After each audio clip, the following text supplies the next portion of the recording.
Hello everyone, welcome back. कैसे हैं आप लोग? आशा करते हैं आप लोग बहुत अच्छे होंगे। डियर स्टूडेंट्स, आज का हमारा ये लेक्चर आपके चैप्टर आब्यू अर्थात मैट्रिसेस का 10th लेक्चर होने वाला है। डियर स्टूडेंट्स, इसके पहले इस चैप्टर के बिहाफ पर मैं आपको 9 लेक्चर प्रोवाइड करा चुका हूं। आई होप आप सभी लोगों ने प्रीवियस लेक्चर को ज़रूर से ज़रूर देख लिया होगा। डियर स्टूडेंट्स, अगर आपने किसी भी लेक्चर को स्किप किया है तो चैनल पर प्लेलिस्ट बन चुकी है, वहाँ से जाकर के आप प्रीवियस लेक्चर को देख करके तब यहाँ से कंटिन्यू करेंगे तो आपको बेहतर तरीके से समझ में आएगा। डियर स्टूडेंट्स, आज के इस लेक्चर में मैं आप सभी लोगों को पढ़ाने वाला हूं व्युत्क्रम आव्यूह, जिसको हम प्रतिलोम आव्यूह के नाम से भी जानते हैं। तो डियर स्टूडेंट्स, इंपॉर्टेंट लेक्चर होने वाला है क्योंकि प्रतिलोम आव्यूह आपके एग्जाम में बहुत ज़्यादा पूछा जाता है और प्रतिलोम आव्यूह का प्रयोग करके ही आव्यूह विधि से हम समीकरणों को हल करते हैं। सो ये जो लेक्चर है ना, ये कह सकते हैं कि पूरे चैप्टर की जान है, इसलिए इसको ध्यान से समझिएगा और सारे टॉपिक को नोट डाउन करते हुए चलिएगा। डियर स्टूडेंट्स, आइए लेक्चर को स्टार्ट करते हैं। आज का हमारा टॉपिक है डियर स्टूडेंट्स प्रतिलोम आव्यूह। ध्यान से समझेंगे, नोट करते चलेंगे तो ज़्यादा बेहतर होगा। प्रतिलोम आव्यूह, जिसको हम लोग डियर स्टूडेंट्स या इसको हम लोग व्युत्क्रम आव्यूह के नाम से भी जानते हैं। ठीक है, व्युत्क्रम आव्यूह के नाम से भी डियर स्टूडेंट्स इसको हम लोग जानते हैं। इंग्लिश में इसको हम बोलते हैं इनवर्स ऑफ मैट्रिक्स, या आप कह सकते हैं इनवर्स मैट्रिक्स। इंग्लिश में बोलेंगे डियर स्टूडेंट्स को हम इनवर्स ऑफ अ मैट्रिक्स, या नॉर्मली हम बोल सकते हैं इनवर्स मैट्रिक्स। ठीक है, आइए ध्यान से समझने का प्रयास करते हैं कि ये होता क्या है। पहले इसकी डेफिनेशन बताऊंगा और उसके बाद फिर इसको हम लोग कैसे फाइंड करते हैं इस पर हम लोग चर्चा करेंगे। डियर स्टूडेंट्स, कहा जाता है, कहते हैं यदि ए कोई वर्ग आव्यूह हो तथा बी उसी क्रम का, ध्यान देना डियर स्टूडेंट्स, उसी क्रम का ऐसा वर्ग आव्यूह हो, ध्यान समझना, ऐसा वर्ग आव्यूह हो, कैसा वर्ग आव्यूह हो? ऐसा वर्ग आव्यूह हो कि A B equal to B A हो और इक्वल टू आई हमें मिले। ध्यान से चीज़ों को समझिएगा, डेफिनेशन भी बताऊंगा, कंसेप्ट भी, क्योंकि आपके एग्जाम में डेफिनेशन भी डियर स्टूडेंट्स पूछी जाती है। तो हमने क्या लिखा कि अगर यदि ए कोई वर्ग आव्यूह हो तथा बी उसी क्रम का ऐसा वर्ग आव्यूह हो कि जब हम a इंटू बी करें या b इंटू ए करें तो दोनों केस में क्या मिले, आई मिलेगा। तो ध्यान देना, तो b को a का व्युत्क्रम आव्यूह, व्युत्क्रम या जिसको हम क्या बोलते हैं प्रतिलोम आव्यूह कहते हैं। ध्यान देना डियर स्टूडेंट्स, किसको क्या बोलते हैं? प्रतिलोम आव्यूह कहते हैं, तथा इसे ए इनवर्स से प्रदर्शित करते हैं। ऐसे ए की पावर प्रदर्शित करते हैं, ए की पावर -1 लगा करके इसे हम क्या करते हैं, प्रदर्शित करते हैं, मीन्स रिप्रेजेंट करते हैं। ठीक है, अर्थात यहाँ हम बात कर रहे हैं, अर्थात यहाँ से हम कह सकते हैं कि जो हमारा b होगा वो a इनवर के बराबर होगा। ध्यान से समझना डियर स्टूडेंट, b क्या होगा, a इनवर के बराबर होगा। अतः आपको रिजल्ट क्या मिलेगा, ज़रा ध्यान दीजिए आप लोग। यहाँ से अगर b की जगह पे a इनवर रख दे तो मिलेगा a into A inverse equal to a inverse into a equal to क्या मिल जाएगा डियर स्टूडेंट्स, i मिल जाएगा। तो यही जो आपके सामने a इनवर लिखा हुआ है, इसी a इनवर को ही हम इसका व्युत्क्रम आव्यूह, इसका प्रतिलोम आव्यूह कहते हैं। यहाँ एक शर्त होती है डियर स्टूडेंट्स की जो हमारा a है वो व्युत्क्रमणीय होना चाहिए। आपको पढ़ाया गया है व्युत्क्रमणीय आव्यूह क्या होता है, इसके डिटरमिनेंट की वैल्यू 0 ना हो, भी चर्चा करेंगे आगे चल के हम लोग। तो ये चीज़ आप सभी लोगों को समझ में आ गई होगी। अब एक बात ये ध्यान रखना है कि अगर हम ये कह रहे हैं कि b जो है वो a का प्रतिलोम है या b a का व्युत्क्रम है, तो हम ये भी कह सकते हैं कि a जो है वो b का व्युत्क्रम, मतलब ये एक दूसरे के व्युत्क्रम हैं। ठीक है, एक दूसरे का प्रतिलोम है, ये इसका है ये इसका है। क्लियर हो गई बातें। जैसे अगर हमारे पास कोई मैट्रिक्स होगा, ध्यान देना हमारी बात को, हमारे पास कोई मैट्रिक्स B है, अगर इसके इन्वर्स को हमें रिप्रेजेंट करना है तो कैसे रिप्रेजेंट करेंगे, बी इन्वर्स से रिप्रेजेंट करेंगे। कोई मैट्रिक्स सी है तो इसके इन्वर्स को कैसे दिखाएंगे, सी इन्वर्स से रिप्रेजेंट करेंगे। ये चीज़ आप सभी लोगों को बेहतर तरीके से समझ में आ गई होगी। जब हम किसी भी स्क्वायर मैट्रिक्स को, जैसे बी हो, उसके इन्वर्स से मल्टीप्लाई करें या बी इन्वर्स इंटू बी करें, दोनों केस में मल्टीप्लाई करने पर हमेशा क्या मिलेगा, हमें आई मिलेगा, अर्थात आइडेंटिटी मैट्रिक्स मिलेगा। आई होप ये चीज़ आप सभी लोगों को समझ में आ चुकी होगी। अब हम आगे बढ़ते हैं। अब हम बात करते हैं कि ए इन्वर्स पता कैसे किया जाता है। तो डियर स्टूडेंट्स, यहाँ पर आपको एक फार्मूला ध्यान रखना है। ए इन्वर्स हम फाइंड कैसे करते हैं, तो मैं यहाँ लिख रहा हूँ ए इन्वर्स इक्वल होता है adjoint A upon determinant of A. ध्यान से सभी लोग समझिएगा कि ए इन्वर्स को किस तरीके से फाइंड किया जाता है। जैसे अगर हमारे पास ए कोई स्क्वायर मैट्रिक्स है और हमें उस स्क्वायर मैट्रिक्स ए का क्या फाइंड करना है डियर स्टूडेंट्स, इन्वर्स फाइंड करना है, तो क्या करेंगे, उसका एडजॉइंट ए फाइंड करेंगे और एडजॉइंट ए को उसके डिटर्मिनेंट की वैल्यू से डिवाइड कर देंगे। इन दैट केस आपको उसका इन्वर्स मिल जाएगा। अब जरा सोचो, क्या ये जीरो हो सकता है, नहीं हो सकता। तो इसीलिए where determinant of A not equal to zero, अगर ये जीरो के इक्वल हो जाएगा तो ए इन्वर्स एग्जिस्ट नहीं करेगा और उस केस में ए इन्वर्स फाइंड नहीं किया जाएगा। अक्सर एग्जाम में लिख करके आता है कि अगर स्क्वायर मैट्रिक्स, दिए गए स्क्वायर मैट्रिक्स का इन्वर्स एग्जिस्ट करता है तो उसे फाइंड करिए, नहीं एग्जिस्ट करता है तो नहीं फाइंड करिए। तो कैसे जानेंगे एग्जिस्ट करता है कि नहीं करता है डियर स्टूडेंट्स, हम सबसे पहले उसके डिटर्मिनेंट की वैल्यू फाइंड करेंगे। अगर डिटर्मिनेंट की वैल्यू जीरो नहीं है, इसका मतलब एग्जिस्ट करता है उसका इन्वर्स, और अगर जीरो नहीं आई तो फिर मतलब नहीं आई तो एग्जिस्ट करता है, और आ गई इक्वल टू जीरो तो एग्जिस्ट नहीं करेगा और उसको हम लोग फाइंड नहीं करेंगे। इतनी चीज़ आप सभी लोगों को समझ में आ गई होगी। फटाफट से इसको आप सभी लोग नोट कर लीजिए, स्क्रीनशॉट ले लीजिए, फिर हम आगे की प्रोसेस पे चर्चा करते हैं और धीरे धीरे चीज़ें को आपको समझाने का प्रयास करते हैं। ठीक है, नोट कर लिए होंगे। अब आइए हम वर्किंग प्रोसेस पे बात करते हैं डियर स्टूडेंट्स कि किस तरीके से हम किसी दिए गए स्क्वायर मैट्रिक्स का इन्वर्स फाइंड करते हैं। वो हम सभी लोग एक एग्जाम्पल ले करके उसको देखेंगे, फाइंड करेंगे। एक 2x2 ऑर्डर का मैट्रिक्स लेंगे, उसके बाद फिर एक 3x3 ऑर्डर का मैट्रिक्स लेंगे, दोनों का इन्वर्स फाइंड करके आपको दिखाएंगे। उसके बाद फिर इन्वर्स की एक प्रॉपर्टी, कुछ प्रॉपर्टीज़ हैं, उनको आपको मैं पढ़ाऊँगा। एक काम करते हैं, पहले प्रॉपर्टीज़ हम लोग लिख लेते हैं, ज़्यादा अच्छा रहेगा। ठीक है, properties of inverse of a matrix, properties of inverse of a matrix मतलब किसी मैट्रिक्स के प्रतिलोम की विशेषताएं। यहाँ लिख सकते हैं हम व्युत्क्रम आव्यूह के गुण, विशेषताएं लिख सकते हैं या गुण लिख सकते हैं।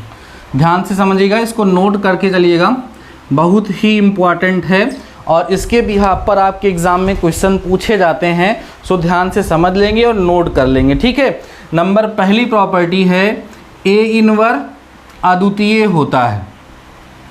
ए इन्वर्स अद्वितीय होता है। अद्वितीय का मतलब समझ रहे हैं, यूनिक मीन्स किसी भी दिए गए मैट्रिक्स का अगर हम ए इन्वर्स फाइंड करते हैं तो उसका दो सॉल्यूशन कभी नहीं मिलेगा। किसी दिए गए स्क्वायर मैट्रिक्स का केवल और केवल एक ही इन्वर्स एग्जिस्ट करता है, more than one inverse exist नहीं करता है। अगली दूसरी चीज़ आपको ध्यान रखना है कि अगर ए इन्वर्स और फिर से हम इन्वर्स फाइंड कर लें तो उस केस में डियर स्टूडेंट्स इसकी वैल्यू क्या हो जाएगी, ए हो जाएगी। बहुत इंपॉर्टेंट है। तीसरा ये है डियर स्टूडेंट्स कि हम किसी दिए गए मैट्रिक्स का इन्वर्स निकालें तब उसका ट्रांसपोज करें या पहले हम ट्रांसपोज करके तब इन्वर्स फाइंड करें, दोनों केस में वैल्यू बराबर होगी। अच्छा, ट्रांसपोज को आप इस तरीके से भी डियर स्टूडेंट्स रिप्रेजेंट करते हैं, ए इन्वर्स होल का ट्रांसपोज इक्वल टू ए का ट्रांसपोज, तब मतलब कहीं कहीं ए की पावर टी से कहीं कहीं डैश से दिखाते हैं, तो दोनों का मतलब एक ही है। ये चीज़ें हमेशा बराबर होती हैं और ये ध्यान रखिएगा मोस्ट इम्पॉर्टेंट है, इसके बिहाफ पर एग्जाम में क्वेश्चन पूछे जाते हैं, कैसे मैं आपको याद दिलाऊंगा और बताऊंगा। कहने का मतलब ये है कि किसी दिए गए मैट्रिक्स का पहले इन्वर्स निकाल के उसके बाद उसका ट्रांसपोज करिए, मतलब परिवर्त निकालिए, या पहले उसका ट्रांसपोज अर्थात परिवर्त निकाल के उसके बाद फिर उसका आप इन्वर्स फाइंड करिए। दोनों केस में वैल्यू सेम आएगी, मीन्स पहले ट्रांसपोज करके तब इन्वर करो या पहले इन्वर करके तब ट्रांसपोज करो, दोनों केस में वैल्यू सेम आएगी।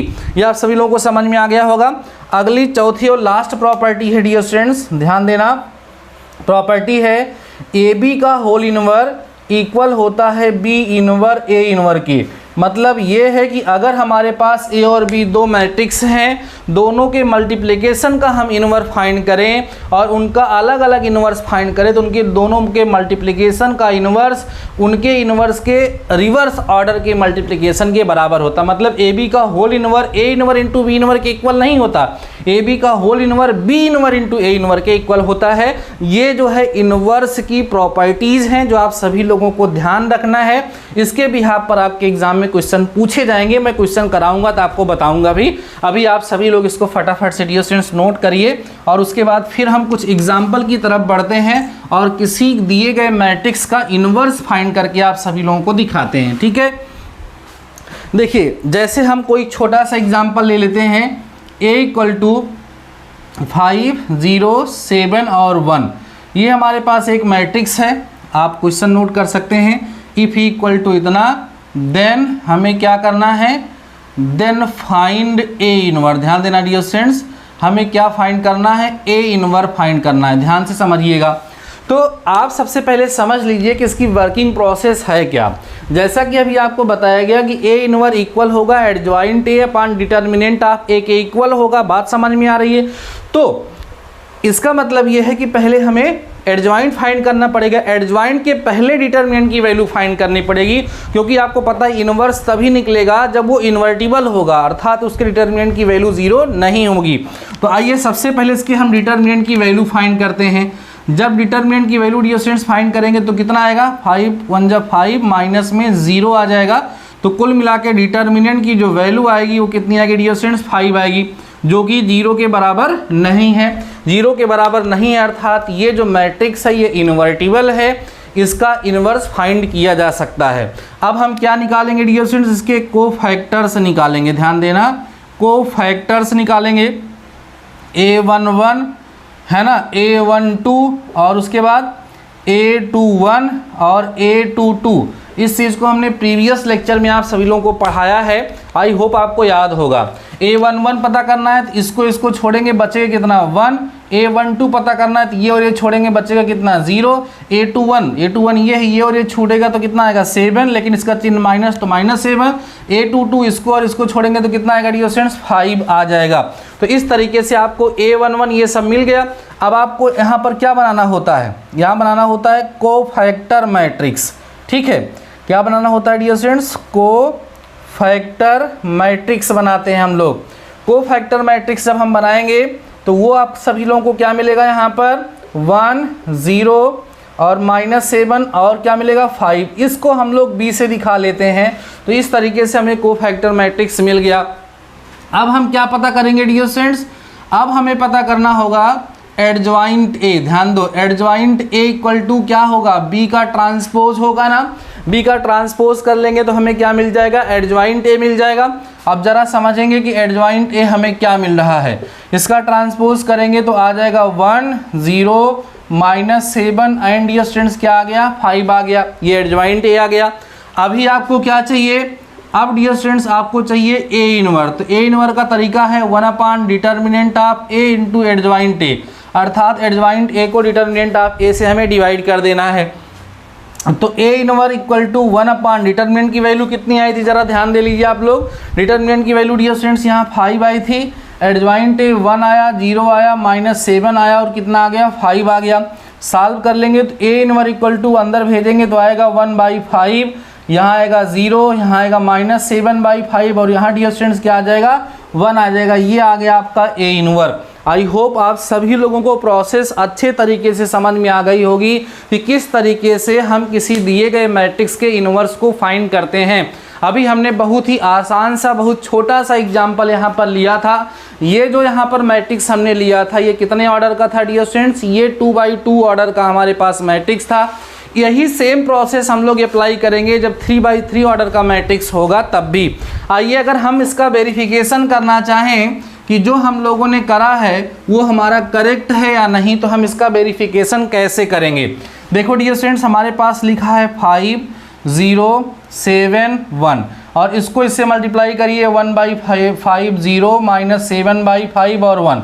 जरा मल्टीप्लाई करिए इसको इसके साथ। जब मल्टीप्लाई करेंगे देखो 5 1/5 से मल्टीप्लाई होगा तो 1 आ जाएगा और 7 0 से तो कितना आ जाएगा? 0। मल्टीप्लिकेशन आपको आता होगा। इसको इसके साथ ये स्टूडेंट जब करेंगे, इसको इसके साथ जब आप लोग करेंगे तो क्या आएगा? जरा ध्यान दीजिए, 5 से 5 कट जाएगा, -7 आएगा। इसको इससे करेंगे तो +7 यहाँ पर आ जाएगा। इसको करेंगे तो 0 आएगा। बात समझ में आ रही है? और इसको करेंगे तो प्लस में 0, इसको इसके साथ करेंगे 0 आएगा, प्लस में क्या आएगा? 1 आएगा। इसको जब आप सॉल्व कर लेंगे तो क्या मिलेगा डियर स्टूडेंट्स? 1 0 0 और 1। अब जरा आप देख लीजिए कैसा मैट्रिक्स है? आइडेंटिटी मैट्रिक्स है। जैसा कि आप सभी लोगों को डेफिनेशन में बताया गया था, जब हम किसी भी दिए गए मैट्रिक्स का क्या फाइंड करेंगे? इन्वर्स फाइंड करेंगे और उसके बाद उस मैट्रिक्स को उसके इन्वर्स से मल्टीप्लाई करेंगे। मीन्स ए इंटू जब ए इन्वर करेंगे या ए इन्वर इंटू ए करेंगे तो दोनों केस में वैल्यू हमें कितनी मिलेगी? आई मिलेगी। आई मीन्स आइडेंटिटी मैट्रिक्स मिलेगा और वो कंडीशन यहाँ पर सेटिस्फाई हो रही है। अगर आप चाहें डियर स्टूडेंट, मैंने क्या किया यहाँ? ए इंटू ए इन्वर किया है। आप चाहें तो ए इन्वर ए करके भी देख सकते हैं। इस केस में तो मैंने आई ला के दिखाया है, इस केस में भी क्या आएगा? आई ही आएगा। आई होप आप सभी लोगों को ये डियर स्टूडेंट समझ में आ गया होगा कि हम सभी लोग किसी भी दिए गए मैट्रिक्स के इन्वर्स को किस तरीके से फाइंड करते हैं। बहुत ही बेहतरीन तरीके से सारी की सारी चीज़ें आप सभी लोगों को क्लियर हो गई होंगी कि किस तरीके से हम इन्वर्स फाइंड करते हैं। अगर अभी भी किसी प्रकार का कोई डाउट आपके माइंड में बच रहा है तो आप कमेंट सेक्शन में कमेंट करके पूछ सकते हैं। बाकी डियर स्टूडेंट्स, अभी इतना सारा लेक्चर होने के बाद अब आप सभी लोगों ने इन्वर्स फाइंड करना सीखा है। तो इन्वर्स के बिहाफ पर हमारे एग्जाम में बहुत सारे क्वेश्चन पूछे जाते हैं। मैं कोई क्वेश्चन लेकर के आप सभी लोगों के साथ थोड़ी सी चर्चा करता हूं, उसके बाद फिर आप सभी लोग क्या करेंगे? इस तरह के क्वेश्चंस को आसानी से लगा पाएंगे। हर एक चैप्टर को बेहतरीन तरीके से आप सभी लोगों को पढ़ाया जा रहा है। आई होप आप सभी लोगों को बेहतर तरीके से समझ में भी आ रहा होगा। इसके बाद अगला टॉपिक जो हमारा होगा डियर स्टूडेंट्स, वो होगा इक्वेशन को सॉल्व करना। ठीक है, system of linear equation in 3 variables जो होते हैं उसको हम सभी लोग कैसे सॉल्व करते हैं, उसको सॉल्व करने का तरीका आपको सिखाया जाएगा। फिर ये चैप्टर डियर स्टूडेंट्स ख़त्म हो जाएगा। आइए ध्यान दीजिए, इसको समझ लीजिए। उसके बाद अगला लेक्चर जब होगा तो धीरे धीरे आपका चैप्टर हो जाएगा समाप्त। अब जैसे क्वेश्चंस कैसे आते हैं मैं आपको दिखाता हूँ। जैसे क्वेश्चन है, ध्यान दें, लिखा है कि यदि a इक्वल टू, ध्यान देना डियर स्टूडेंट, लिखा है 0 0 और 1 1 0 और 0 1 0 0 1। ठीक है, कह रहे हैं सिद्ध करें कि, ध्यान दीजिए क्या लिखा है डियर स्टूडेंट? सिद्ध करें कि, क्या सिद्ध करना है? हमें सिद्ध करना है कि a इन्वर जो है वो a के ही बराबर होगा, ऐसा हमें प्रूफ करके यहाँ दिखाना है। तो हम इसको कैसे प्रूफ करेंगे आइए ज़रा समझते हैं। सबसे पहले हमें ए इन्वर फाइंड करना होगा। तो ए इन्वर के लिए पहले डिटर्मिनेंट ऑफ ए पता करेंगे। डिटर्मिनेंट ऑफ ए इसके रिस्पेक्ट में पहले कॉलम के रिस्पेक्ट में एक्सपेंड कर दीजिए। इसका 0 हो जाएगा, इसकी बारी जब आएगी, ठीक है, क्या होगा? इसका प्लस, और ये कैसा होगा डियर स्टूडेंट्स? माइनस, क्योंकि ये कौन है? A21 है। ठीक है, और ये कौन है? A33 है ना, सॉरी A31 है। तो इसका साइन कैसा होगा? प्लस होगा ना, प्लस माइनस प्लस।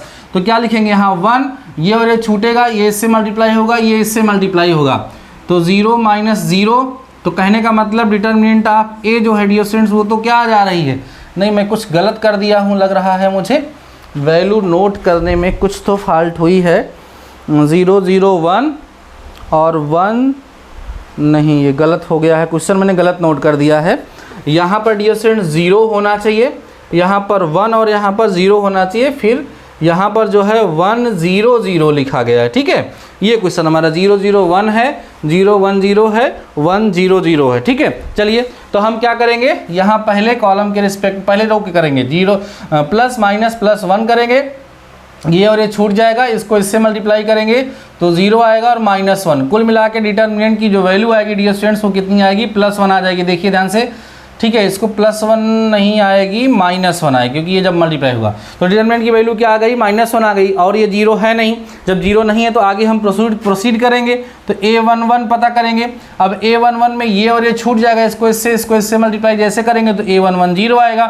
ऐसे ही A12 आप पता करेंगे, तो A12 का मतलब ये और ये छूटेगा, इसका इससे 0, इसका इससे 0, ये भी क्या आ जाएगा, 0 आ जाएगा।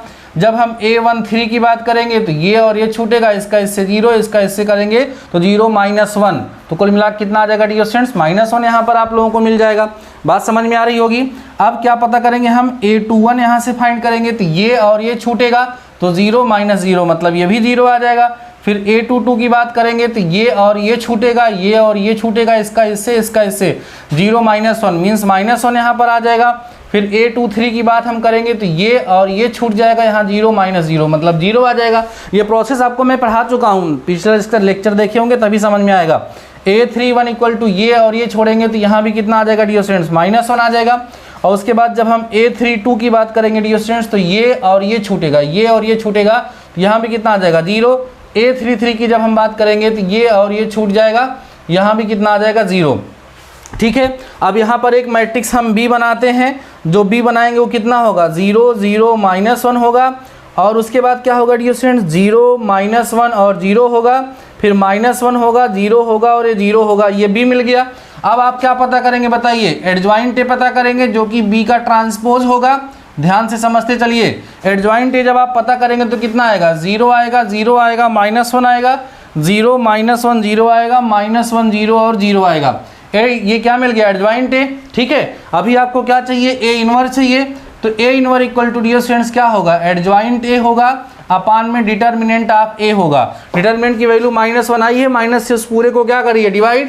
जब माइनस इसको डिवाइड करोगे यहाँ कोई फर्क नहीं पड़ेगा, यहाँ +1 हो जाएगा, यहाँ डिवाइड करेंगे 0, यहाँ +1, यहाँ 0, यहाँ +1, यहाँ 0 और 0। आप जरा देख लीजिए किसके बराबर आ गया, ये A के ही तो बराबर आ गया। तो फाइनली आपको क्या मिल गया कि A इनवर्स डियर स्टूडेंट्स किसके बराबर है, A के बराबर है। और इस तरीके से हमारा क्वेश्चन क्या हो गया, प्रूफ हो गया। आपको बता दें कि ये क्वेश्चन प्रीवियस ईयर का क्वेश्चन है, जो प्रीवियस ईयर में पूछा गया था, और आपने देखा कि इसको हमने सॉल्व किया, और सॉल्व करके इसको हमने आप सभी लोगों को प्रूफ करके भी दिखाया। इसी तरह के क्वेश्चंस आप सभी लोगों के एग्जाम में पूछे जाते हैं।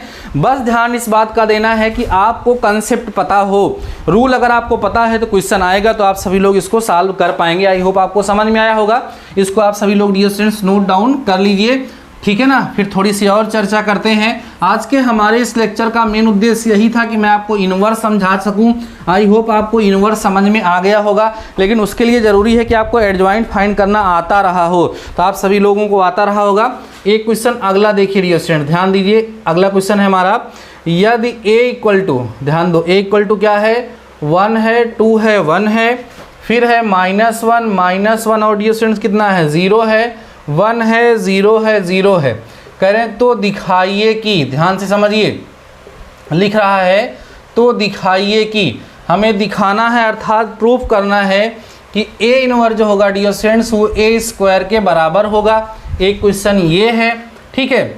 और दूसरा क्वेश्चन देख लीजिए आप सभी लोग, इसमें क्या है, कह रहे हैं कि यदि A इक्वल टू हमें दे रहा है यहाँ पर 3 है, 4 है, 1 है और 0 है, साथ ही साथ B की जो वैल्यू डियर स्टूडेंट्स यहाँ दी जा रही है वो क्या है, 4 है, 2 है, 0 है और 5 है। तो दिखाइए कि, यहाँ देखो क्या दिखाना है, तो दिखाइए कि, दिखाना है कि AB का होल इनवर्स इक्वल होगा B इनवर्स A इनवर्स के, ठीक है। तो ये सब इम्पॉर्टेंट क्वेश्चंस हैं, तो इन्हें हम सभी लोग कैसे प्रूफ करेंगे, कैसे इन्हें सॉल्व करेंगे ये आप सभी लोगों को काफ़ी हद तक आइडिया लग गया होगा। इसलिए इन दोनों के दोनों क्वेश्चन को आप सभी लोगों को ही सॉल्व करना है। इसका आप सभी लोग स्क्रीनशॉट ले लीजिए या इसको आप सभी लोग नोट कर लीजिए। इन दोनों क्वेश्चंस को आप सभी लोगों को सॉल्व करना है और सॉल्व करके इसका आंसर मुझे कमेंट सेक्शन में कमेंट करके बताना है। इसमें तो आंसर क्या बताना है, प्रूफ करना है। तो कैसे प्रूफ करेंगे डियर स्टूडेंट्स, इसमें आपको मैट्रिक्स ए दिया है। सबसे पहले आप इसका ए इनवर्स फाइंड करेंगे। ए इनवर्स फाइंड करने की प्रोसेस क्या है, सबसे पहला काम हम डिटर्मिनेंट ऑफ ए निकालते हैं और इसकी वैल्यू 0 नहीं होनी चाहिए। जब 0 नहीं होगी तब हम क्या पता करते हैं, एडजॉइंट ए, जो मैं आपको पहले पिछले लेक्चर में भी बता चुका हूँ और यहाँ पर भी मैंने यूज़ किया। उसके बाद हम क्या पता करेंगे, ए इनवर्स कैसे पता करा जाएगा, एडजॉइंट ए को हम डिटर्मिनेंट ऑफ ए से डिवाइड कर देंगे तो हमें क्या मिल जाएगा, ए इनवर्स। तो ये आपको लेफ्ट हैंड साइड की वैल्यू मिल जाएगी। उसके बाद आप क्या पता करेंगे, ए स्क्वायर का मतलब होता है ए इंटू ए। जब ए स्क्वायर आप फाइंड करेंगे तो आप देखेंगे कि जो ए इनवर्स की वैल्यू आई थी और जो ए स्क्वायर की वैल्यू आई है वो दोनों सेम है। तो ये क्वेश्चन आपका प्रूफ हो जाएगा। इंपॉर्टेंट क्वेश्चन है, आप सभी लोग इसको करिएगा और मुझे कमेंट सेक्शन में बताइएगा कि आपका ये क्वेश्चन हो पाया या नहीं हो पाया। ये क्या है डियर स्टूडेंट्स, ये प्रॉपर्टी है ना, इनवर्स मैट्रिक्स की प्रॉपर्टी है। अभी मैंने आपको प्रॉपर्टी पढ़ाई कौन कौन सी, पहला पढ़ाया कि ए इनवर्स का होल इनवर्स अगर हम निकालेंगे तो हमें क्या मिलेगा डियर स्टूडेंट्स, ए मिलेगा। पहली प्रॉपर्टी मैंने पढ़ाई। दूसरी मैंने आपको पढ़ाई ए बी का जो होल इनवर्स है वो B inverse into A inverse के बराबर है। तीसरी मैंने आपको पढ़ाया कि ए इनवर्स निकाल के तब ट्रांसपोज करो या ट्रांसपोज करके तब इनवर्स निकालो, दोनों केस में वैल्यू बराबर होगी। तो ये चीज़ें एग्जाम्पल के माध्यम से प्रूफ करने के लिए हमारे एग्जाम में अक्सर आती हैं। तो आप देख रहे होंगे कि यही वाली प्रॉपर्टी है जो यहाँ पर प्रूफ करने के लिए कह रहा है। तो कैसे सॉल्व करेंगे, पहले ए और बी को मल्टीप्लाई कर लेंगे। मल्टीप्लाई करने के बाद एक नया मैट्रिक्स बनेगा, मान लेना वो सी है, तो हमें क्या निकालना होगा, सी इनवर्स निकालना होगा। बात समझ में आ रही है। तो लेफ्ट हैंड सी इनवर्स का मतलब क्या होगा, सी इनवर्स का मतलब होगा ए बी का होल इनवर्स। उसके बाद फिर आप क्या लेंगे, यहाँ पर राइट हैंड साइड ले लेंगे और ए इनवर्स फाइंड करेंगे क्या होगा और बी इनवर्स क्या होगा, ऐसा फाइंड करेंगे। और बाद में हम बी इनवर्स और ए इनवर्स को मल्टीप्लाई कर देंगे और देखेंगे कि दोनों साइड, लेफ्ट हैंड साइड और राइट हैंड साइड, दोनों आपस में डियर स्टूडेंट्स क्या हो जाएंगी, इक्वल हो जाएंगे। और ये क्वेश्चन भी आप सभी लोगों का सिंप्लीफाई हो जाएगा। सो मैंने इन दोनों क्वेश्चन को सॉल्व करने का हिंट भी आप सभी लोगों को प्रोवाइड करा दिया है और इसके पहले 2 एग्जाम्पल देकर के आपको इसको अच्छे से समझा भी दिया है। मुझे पूरा भरोसा है कि आप सभी लोग इस क्वेश्चन को ज़रूर से ज़रूर सॉल्व करेंगे और सॉल्व करके मुझे कमेंट सेक्शन में इसका आंसर डियर स्टूडेंट ज़रूर से ज़रूर बताएंगे। क्वेश्चन को नोट कर लीजिए, ठीक है। और इस तरह के बहुत सारे क्वेश्चंस आप सभी लोगों की बुक में हैं, आप सभी लोग वहां से प्रैक्टिस कर सकते हैं, प्रैक्टिस करिएगा। अगर कोई डाउट आएगा तो आप सभी लोग मुझसे कमेंट सेक्शन में कमेंट करके ज़रूर से ज़रूर पूछ लीजिएगा। डियर स्टूडेंट्स, इस चैप्टर के बिहाफ पर अब आपको 2 लेक्चर और मिलने वाले हैं, 2 लेक्चर और मिलेगा, फिर आपका chapter first dear students complete हो जाएगा। वो 2 लेक्चर क्या होगा, जरा हमारी बात को सुन लीजिए। पहले इसके बाद वाला जो लेक्चर होगा उसमें हम लोग पढ़ेंगे solution of system of linear equation by matrix method. Matrix method से हम लीनियर इक्वेशन को कैसे सॉल्व करते हैं। जैसे अगर हमारे पास कोई इक्वेशन है x + y = 5 दे दिया गया, x - y = 1 दे दिया गया। आपने पढ़ा है कि लीनियर इक्वेशन इन 2 वेरिएबल होता है। अब इसको हम लोग डायरेक्ट सॉल्व कर जानते हैं, प्रतिस्थापन विधि से, विलोपन विधि से, वज्रगुणन विधि से, मतलब सब्स्टिट्यूशन से, एलिमिनेशन से, क्रॉस मल्टीप्लिकेशन से इसको करना हम लोग जानते हैं। लेकिन इसे हमें किस मेथड से सॉल्व करना सीखना है, मैट्रिक्स मेथड से डियर स्टूडेंट से हमें सॉल्व करना सीखना है। यही नहीं, 3 वेरिएबल में x + y + z = 5 दे दिया गया, x - y + z = 2 दे दिया गया, x + y - 2z = 7 दे दिया गया। इस तरीके का जो इक्वेशन दे दिया जाएगा उस इक्वेशन को भी हम लोगों को डायरेक्ट ना सॉल्व करके मैट्रिक्स मेथड से सॉल्व करना सीखना है। तो यही एक टॉपिक बचा हुआ है और आपको हम बता दें डियर स्टूडेंट्स कि इससे ये टॉपिक जो मैं यहाँ पर बता रहा हूँ ना, ये आपके एग्जाम में हर बार ज़रूर से ज़रूर पूछा जाता है। इसलिए इसके बाद वाला जो लेक्चर है उस लेक्चर में पहला तो मैं इसका थ्योरेटिकल पोर्शन समझाऊंगा आप लोगों को कि प्रोसेस क्या है, और फिर एक छोटा सा एग्जाम्पल लेकर के आप सभी लोगों के साथ डिस्कस करूंगा। उसके बाद फिर एक लेक्चर और होगा जिसमें हम और सारे क्वेश्चन जो प्रीवियस ईयर में आए हैं उनकी चर्चा करेंगे, तब जाकर के ये चैप्टर हम सभी लोगों का कंप्लीट हो जाएगा। Dear students, first chapter complete होने वाला है। अगर आपने फर्स्ट चैप्टर के किसी भी लेक्चर को स्किप किया है तो अभी देख लीजिए और तैयार कर लीजिए। अगर आपने अभी तक लास्ट तक लेक्चर को देखा है और लेक्चर आप सभी लोगों को पसंद आया है तो लेक्चर को लाइक जरूर से जरूर कर दीजिए और अपने दोस्तों के साथ शेयर करिए और चैनल पर नए हो तो सब्सक्राइब जरूर से जरूर कर लीजिएगा। बाकी डियर स्टूडेंट्स, आज के इस लेक्चर में बस इतना ही। मिलते हैं नेक्स्ट लेक्चर के साथ, नेक्स्ट टॉपिक के साथ। तब तक लिए शानदार रहिए और पढ़ते रहिए।